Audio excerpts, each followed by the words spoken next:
নমস্কার, আমার ইউটিউব চ্যানেলে সকলকে স্বাগত জানাই।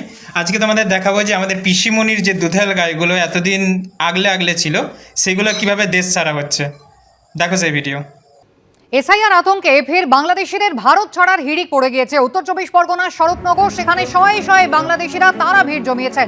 গত কয়েকদিন ধরে এই বাংলাদেশে ফেরত যাচ্ছেন এখানকার মানুষজন, আর তার জন্যই কিন্তু এই প্রচুর পরিমাণে ভিড়। আজ সকালের কি পরিস্থিতি, সমীরণ পাল সরাসরি রয়েছেন আমাদের সঙ্গে। সমীরণ, এসআইআর আতঙ্কে ফের বাংলাদেশিদের ভারত ছাড়ার হিড়িক পড়ে গিয়েছে উত্তর চব্বিশ পরগনার শরৎনগর। সেখানে শয়ে শয়ে বাংলাদেশিরা তারা ভিড় জমিয়েছেন।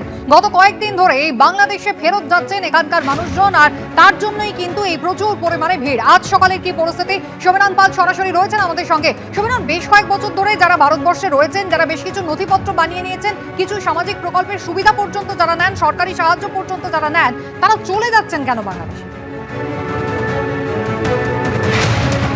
দেখো কুসুমিতা, জন্যই মমতাদি বলেছিল একদিন যে পশ্চিমবঙ্গে কোনো রকম অনুপ্রবেশকারী নেই। এসআইআরের আপনার আর আমার খাবার এবং চাকরির ওপর ভাগ বসানোর চেষ্টা করা হচ্ছিল। কি বলছেন, এতে আপনি সহমত তো?